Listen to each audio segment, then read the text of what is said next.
अलमीर अपने भाई से कहता है कि मुझे आज अपनी गलती का एहसास हो चुका है कि वाकई में मैंने बाप के साथ बहुत गलत किया है। लेकिन काश मैं महविश भाभी की बात का यकीन कर जाता, क्योंकि उन्होंने मुझे इस काम के लिए बहुत रोका था। लेकिन मैंने उनकी एक नहीं सुनी थी और उनको भी मिशाल और वानिया की बातों में गलत ही समझता रहा आकर। जिस पर जोया कहती है कि आप लोगों ने बहुत बड़ी गलती कर दी है महविश भाभी के साथ ये सब कुछ करके, क्योंकि अब आपको ये गलती की माफ़ी शायद ना ही मिले, क्योंकि वो अब वहाँ पर नहीं रहना चाहती। और उन्होंने साफ साफ कह दिया है कि वो किसी भी तरह से कोई भी रिश्ता आप लोगों से नहीं रखना चाहती। जिस पर काफ़ी ज़्यादा हैरान होता है कबीर। वाने को भी तो इस चीज़ की खबर ही नहीं है कि आखिर उधर क्या मामला चल रहे हैं और क्या गुड न्यूज़ है, क्योंकि कबीर ने मना कर दिया और कहा है कि मैं अब इन हादसों से अपनी बीवी को बचा के रखना चाहता, और मैं जानता हूँ कि कुछ लोग हैं जो ये नहीं चाहते हैं कि ये सब कुछ हो, तो इसलिए वो चाहता है कि बस अब अपनी ज़िंदगी सुकून से गुजारे। लेकिन उसको अफसोस इस चीज़ का खाया जा रहा है कि इतनी बड़ी खुशी की खबर है और मुझे वानिया ने बताया तक नहीं, उसको बताना तो चाहिए था ना। लेकिन जी आप देखेंगे कि वो उसने महविश क्या करती बेचारी, उसके पास और कोई ऑप्शन ही नहीं छोड़ा था। इन लोगों ने किस तरीके से जलील और रुस्वा करके रख दिया था। आखिर कैसे बेचारी फिर दोबारा से अपनी यानी कि अहमियत जताने के लिए सब कुछ बताने की कोशिश करती। लेकिन अब वो एक साइड पे हो चुकी है और साफ साफ कह देती है कि मैं किसी से भी नहीं मिलूंगी चाहे जो मर्जी हो जाए, क्योंकि मुझे पता है कि इन लोगों से मिल के अपने दिल को वीरान ही करना है और परेशान ही करना है। इसलिए ये बात बिल्कुल गलत है और मैं ऐसा बिल्कुल भी नहीं करूंगी। मैं विश ने साफ साफ शीबा से कह दिया है कि देखो तुम भी उन लोगों से कोई बात नहीं करोगी, क्योंकि अब मैं ऐसा कुछ भी नहीं चाहती हूँ। तो बेहतर यही है कि तुम भी मेरी दोस्त हो तो इन बातों को समझने की कोशिश करो, क्योंकि ये बात समझना अब तुम्हारे लिए भी बहुत ज़रूरी हो गया। और कबीर की किसी बात का मैं अब यकीन नहीं करूंगी चाहे जो मर्जी हो जाए, क्योंकि उसका दिल जिस बुरे तरीके से टूट चुका है वो अब किसी पर यकीन नहीं करना चाहती और चाहती है कि अपनी ज़िंदगी को आराम सुकून के साथ अकेले ही गुजारे। आज जाकर इसका ज़मीर इस बात के लिए मुलामत कर रहा है कि काश वो महविश की बात का यकीन कर लेता और समझ जाता कि वो वाकई में सच बोल रही है। लेकिन उसने ऐसा बिल्कुल भी नहीं किया। अब वो कश्मकश में है कि आखिर वो क्या करे कि सारे मामला ठीक हो जाए। लेकिन अब ये चीज़ें बहुत मुश्किल नज़र आती दिखाई दे रही हैं। तो यहाँ मामला ख़राब हो जाएगा, क्योंकि शुएब की फुल कोशिश है कि किसी भी तरीके से फरीब वापस आए ताकि इसका कोई ना कोई बंदोबस्त किया जाए।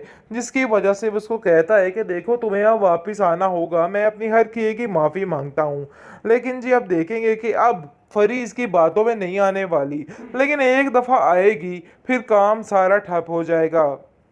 आप देखेंगे कि महविश किसी किस्म का बहाना नहीं चाहती और चाहती है कि कोई किसी किस्म का बहाना या उस पर तरस खाकर उसको उस घर में वापस ना लाया जाए, जिसकी बेस पर वो सबको इनकार कर देती है। क्योंकि फरी भी कॉल करती है और कहती है कि मैं तुमसे मिलना चाहती हूँ, अगर जो कुछ भी हुआ है मैंने तुम्हें कभी बुरा भला कहा है तो मैं उसकी माफ़ी मांगना चाहती हूँ।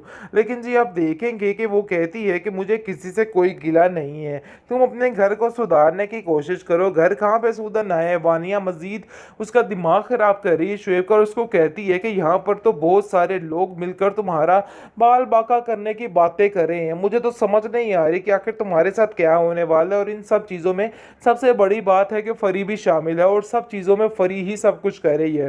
जिसको सुनकर शुएब काफ़ी हैरान होता है, कैसा कहता है कि इसको तो काफ़ी हद तक जुबान लग चुकी है, इसको सेट करना बहुत ज़्यादा ज़रूरी हो गया है। और वो कहता है कि तुम फिक्र मत करो, मैं बहुत जल्द इसको सेट कर लूँगा और इसको बताऊँगा कि आखिर इतनी जुबान इसकी कैसे चल सकती है, जो कि कबीर भैया के भरोसे पर चल रही है। इसको पता चल जाएगा, बहुत जल्द सब कुछ सामने आ जाएगा। आखिरकार वानिया का सच सामने आ ही गया। जितना मर्जी अपने सच को छुपाने की कोशिश करो, फिर भी सच हकीकत यानी कि खुली जाती है। यही हाल वानिया बेगम का हुआ है। किस तरीके से इसने चालाकी करने की कोशिश की कि हर चीज़ सफ़े हस्ती से मिट जाएगी और इसकी कोई भी बुराई बाकी नहीं रहेगी। लेकिन कबीर ने अपने कानों से हर चीज़ को सुन लिया है और उसको पता चल चुका है कि नहीं, उसकी भाभी एक खतरनाक किस्म की औरत है। उसने उसने उस पे यकीन करके बहुत बड़ा धोखा खाया है, जिसकी वजह से वो काफ़ी परेशान होते और कहते हैं कि लानत है तुम पे। वानिया, मैं तो तुम्हें अपनी बहन मानता रहा और तुमने अपने भाई के साथ इतना बड़ा धोखा कर दिया। जिस पर वो फिर से मुकर जाती है और कहती है कि मैंने ऐसा कुछ नहीं किया। लेकिन कबीर कहता है कि मैंने अपने कानों से सब कुछ सुना है, आखिर तुम कैसे इस चीज़ से पीछे हट सकती हो? मुझे तो इस बात की समझ नहीं आ रही है। बहरहाल जी, आप देखेंगे कि काफ़ी ज़्यादा गुस्से में आ चुका है कबीर और कहता है कि मुझे समझ नहीं आ रही कि आखिर तुम्हारी बातों का मैंने यकीन कैसे किया। ज़रूर महविश के साथ कोई मनगढ़ंत कहानी बनाई होगी जिसकी वजह से महविश बेचारी फंस गई। लेकिन जी, आप देखेंगे कि महविश को अब कोई शौक नहीं है कि कोई उसकी बात का यकीन करे और कुछ करे। लेकिन काफ़ी परेशानी बन चुकी है महविश के लिए भी, क्योंकि उसका बाप उसके पीछे पड़ चुका है और कहता है कि तुम्हें ये सारा माजरा बताना होगा और आगे जाकर बताना होगा कि असल तुम्हारी तबीयत कैसी है और क्या वजह है। जिस पर वो कहती है कि नहीं, ये काम अभी नहीं हो सकता, मैं अभी कोई भी अपनी बात खोल नहीं सकती क्योंकि ये बहाना बन जाएगा और हर चीज़ सामने आ जाएगी। आप देखेंगे कि काफ़ी ज़्यादा परेशान हो जाती है महविश और शीबा कहती है कि मैं जानती हूँ कि तुम वाकई में बहुत परेशान हो, लेकिन देखो इसका हल निकालना बहुत ज़्यादा ज़रूरी है, तो इसलिए बेहतर यही है कि तुम भी अपने आप को थोड़ा मजबूत करने की कोशिश करो, क्योंकि ये सारी बातें बहुत ही परेशान कुन है और तुम्हें इन बातों को समझना होगा। लेकिन जी, आप देखेंगे कि जैसे ही महविश हॉस्पिटल जाती है, वहाँ पे कबीर उसको देख लेते और काफ़ी हैरान होता है, क्योंकि उसका पीछा कर रहा होता है कि आखिर ऐसा क्या हो गया है जिसकी वजह से बार बार अस्पतालों के चक्कर लगाए जा रहे हैं और बार बार इतनी मानूस सूरत बनाकर दिखाई जा रही है। कुछ ना कुछ तो वजह है जिसकी वजह से ये सब कुछ हो रहा है।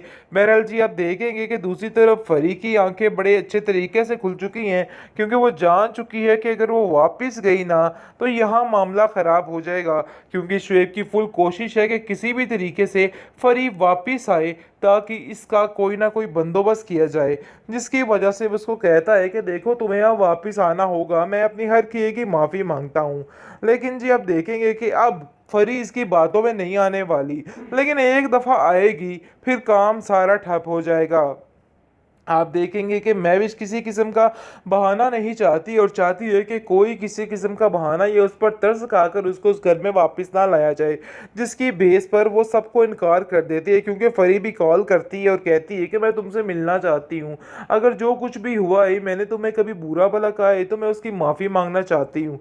लेकिन जी, आप देखेंगे कि वो कहती है कि मुझे किसी से कोई गिला नहीं है, तुम अपने घर को सुधारने की कोशिश करो। घर कहाँ पे सुधरना है, वानिया मजीद उसका दिमाग खराब कर रही है शुएब का और उसको कहती है कि यहाँ पर तो बहुत सारे लोग मिलकर तुम्हारा बाल बाका करने की बातें कर रहे हैं, मुझे तो समझ नहीं आ रही कि आखिर तुम्हारे साथ क्या होने वाला है। और इन सब चीज़ों में सबसे बड़ी बात है कि फरी भी शामिल है और सब चीज़ों में फरी ही सब कुछ कर रही है, जिसको सुनकर शुएब काफ़ी हैरान होता है। कैसा कहता है कि इसको तो काफ़ी हद तक जुबान लग चुकी है, इसको सेट करना बहुत ज़्यादा ज़रूरी हो गया है। और वो कहता है कि तुम फिक्र मत करो, मैं बहुत जल्द इसको सेट कर लूँगा और इसको बताऊँगा कि आखिर इतनी जुबान इसकी कैसे चल सकती है, जो कि कबीर भैया के भरोसे पर चल रही है। इसको पता चल जाएगा।